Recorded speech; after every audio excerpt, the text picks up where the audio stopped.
नमस्कार दोस्तों, श्री शिवाय नमस्ते ब्रह्मा। दोस्तों, आप सभी जानते हैं कि आज के समय में व्यक्ति सबसे ज्यादा परेशान रहता है बीमारी से, रोग से। अगर किसी व्यक्ति के घर में कोई भी सदस्य बीमार पड़ जाता है तो उसकी सैलरी का, उसकी इनकम का आधा हिस्सा या उससे भी ज्यादा हिस्सा उसके रोग को ठीक करने में खर्च हो जाता है। गुरुजी महाराज ने बताया कि अगर आपके भी घर में कोई ऐसा सदस्य है जिसके शरीर में कोई गंभीर बीमारी हो गई हो, लगातार डॉक्टर से उसकी दवाएं चल रही हो लेकिन उसके रोग में कोई आराम ना मिल रहा हो, उसका रोग चाहे पेट से संबंधित हो, चाहे हाथों से संबंधित हो, चाहे लिवर से संबंधित हो, चाहे उसके पर में कोई दिक्कत हो गई हो, या उसके आंख की कोई समस्या हो, या उसके शरीर में कोई भी ऐसी बीमारी हो गई हो जो बहुत ही गंभीर रूप में हो गई और डॉक्टर की दवाएं भी अब उसको आराम ना दिला रही हो, तो गुरुजी महाराज ने बताया कि आपको सिर्फ 5 काली मिर्च के दोनों से एक ऐसा उपाय करना है जो उसे व्यक्ति की इस गंभीर से गंभीर बीमारी को बहुत ही जल्दी से समाप्त कर देगा और वो व्यक्ति जैसे पूरी तरह से रोग मुक्त हो जाएगा। तो चलिए जानते हैं क्या है वो उपाय, लेकिन उससे पहले प्रार्थना, अगर आप चैनल पर नए हैं तो कृपया वास्तुशास्त्र संसार चैनल को सब्सक्राइब अवश्य कर लेने देखिए, गुरुजी महाराज ने बताया कि अगर इंसान स्वस्थ है तो वो सब कुछ कर सकता है, वो मेहनत भी कर सकता है, वो सारे प्रयास कर सकता है, लेकिन जब वो अस्वस्थ हो जाता है, किसी बीमारी से गिर जाता है, तो उसे एक लोटा जल चढ़ाने में भी बहुत कठिनाई होती है। उसके हाथ पैरों में इतनी समर्थ नहीं होती है कि वो मंदिर भी जाकर एक लोटा जल समर्पित कर सके। तो अगर आपके भी शरीर में या आपके घर के किसी सदस्य के शरीर में ऐसी बीमारी हो गई हो तो आपको ये विशेष उपाय जरूर करना चाहिए। देखिए, इस वीडियो में हम पूज्य गुरुजी महाराज द्वारा बताए गए तो बहुत ही खास उपाय की बात करेंगे। इन दोनों उपाय में से आप जो भी उपाय करना चाहे वो उपाय आप कर सकते हैं। चलिए बात करते हैं गुरुजी द्वारा बताए गए पहले खास उपाय की। देखिए, ये उपाय बहुत ही आसान है। इस उपाय के लिए सबसे पहले आपको ले लेना है एक लोटा जल, लेकिन आपको ध्यान रखना है कि लोटा तांबे का, पीतल तांबे के अलावा आप इस स्टील का लोटा ले लीजिए या किसी भी अन्य धातु का लोटा ले लीजिए। ये जल आप अपने किचन से लेंगे। आपके किचन में बाल्टी, मटका या आरओ जो भी लगा हुआ है वहीं से आपको ये एक लोटा जल लेना है। इस जल में आपको 1 चम्मच या 2 चम्मच या जितना भी दूध आपको मिल जाए वो दूध इसमें डाल लेना है। गुरुजी महाराज ने बताया है कि शिवा महापुराण कहती है कि जरूरी नहीं आप 1 लोटा भरकर शिवलिंग में दूध समर्पित करें। गुरुजी ने तो यहां तक कहा है कि शिव महापुराण कहती है कि अगर आप 1 बूंद भी दूध शिवलिंग में समर्पित करते हैं तो आपको 1 लोटा दूध समर्पित करने के बराबर ही पुण्य की प्रताप होगी, उसके बराबर की लाभ होगा। तो आपके पास जितना भी दूध है, चाहे आधा चम्मच हो या उससे भी कम हो, आपको इसी जल में डाल लेना है। लेकिन आपको ध्यान रखना है कि दूध कच्चा ही होना चाहिए, और अगर गाय का दूध मिल जाता है तो यह आपके उपाय के लिए सबसे उत्तम साबित होगा। फिर इसके बाद आपको लेना है 5 काली मिर्च के दाने। अब ये सारे सामग्री लेकर आपको पहुंच जाना है शिवालय। देखिए, गुरुजी ने कहा कि यह उपाय आप हफ्ते में किसी भी दिन कर सकते हैं, लेकिन अगर आप सोमवार के दिन या शनिवार के दिन ये उपाय करते हैं तो ये आपके लिए बहुत ही लाभदायक होगा। अब देखिए, सबसे पहले शिवालय पहुंचकर आप दक्षिण दिशा में बैठ जाइए और उत्तर दिशा की तरफ अपना फेस कर लीजिए, यानी अपना मुक्त कर लीजिए। लेकिन अगर शिवालय में भीड़ है तो गुरुजी ने कहा कि शिव महापुराण की कथा कहती है कि आप किसी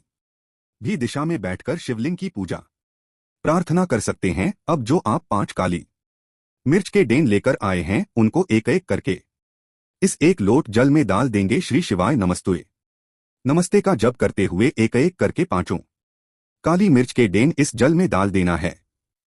फिर उसके बाद ये 1 लोटा जल आपको शिवलिंग के ऊपर धीरे धीरे समर्पित करते जाना है।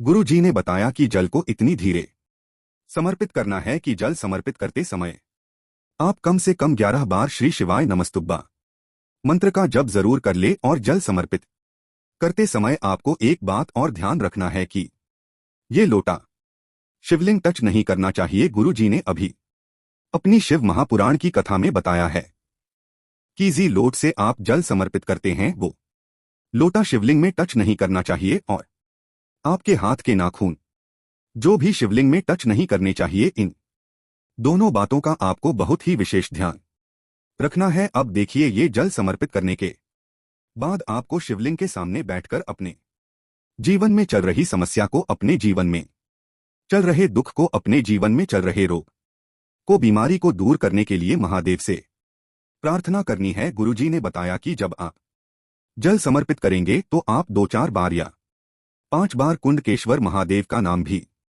लेंगे। कौन से महाद्वीप? कुंडकेश्वर महादेव। गुरुजी कहते हैं कि हमारी बीमारी को दूर करने के लिए, हमारे रोग को समाप्त करने के लिए महादेव का सबसे सुंदर नाम है कुंडकेश्वर महादेव। आप इस नाम का स्मरण करते हुए ये जल समर्पित कर देंगे और फिर उसके बाद कुंडकेश्वर महादेव से प्रार्थना कर लेंगे कि है मेरे महादेव, मेरे शरीर में या मेरे घर के इस सदस्य के शरीर में ये बीमारी हो गई है, डॉक्टर की दवाएं लगातार चल रही है लेकिन फिर भी बीमारी में आराम नहीं मिल रहा है मेरे कुंडकेश्वर महादेव, आप अपनी ऐसी कृपा करिए जिससे इस व्यक्ति की बीमारी बहुत ही जल्द समाप्त हो जाए। आप कुछ ऐसी प्रार्थना करते हुए फिर वापस अपने घर ए जाएंगे। गुरुजी ने कहा कि अगर हम ये उपाय 2-4 दिन लगातार करते हैं तो आप देखिएगा कि उस बीमार व्यक्ति के शरीर में धीरे धीरे बहुत ही जल्दी से आराम मिलन शुरू हो जाएगा। चाहे जितनी पुरानी उसके बीमारी हो, उसे बहुत ही शीघ्रता से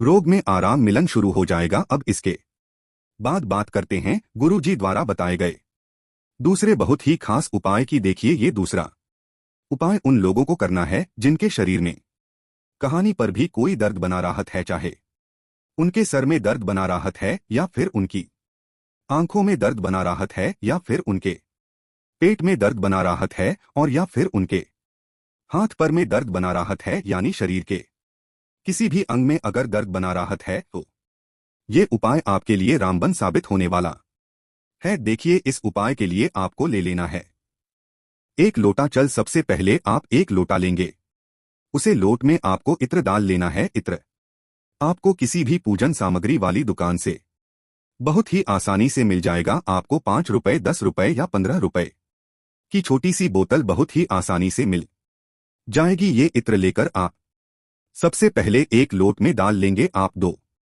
बूंद कर बूंद, 10 बूंद या आधी बोतल या फिर पूरी बोतल, जितना भी आप डालना चाहे 1 लोट में डाल लेंगे। फिर उसके बाद इस लोट में पूरा जल भर ले। फिर ये जल लेकर आपको पहुंच जाना है पीपल के वृक्ष के सामने। पीपल के वृक्ष के सामने पहुंचकर आप सबसे पहले ये जल पीपल की जड़ में समर्पित कर देंगे और जल समर्पित करते समय आप लगातार पीपल ईश्वर महादेव के नाम का स्मरण करेंगे। कौन से महादेव? पीपल ईश्वर महादेव। देखिए, गुरुजी ने कहा कि जब भी हम पीपल में जल समर्पित किया करें और महादेव के नाम से जल्द समर्पित किया करें तो हमेशा पीपल ईश्वर महादेव का स्मरण किया करें। अब जल समर्पित जो हो गया है वो जल आपको थोड़ा सा अपने हाथों में ले लेना। देखिए, जैसे हम लोग शिवलिंग में जल समर्पित करते हैं और जलधारी से जो जल नीचे गिर होता है थोड़ा सा अपने हाथों में ले लेते हैं, वैसे ही जो जल हमने पीपल की जड़ में समर्पित किया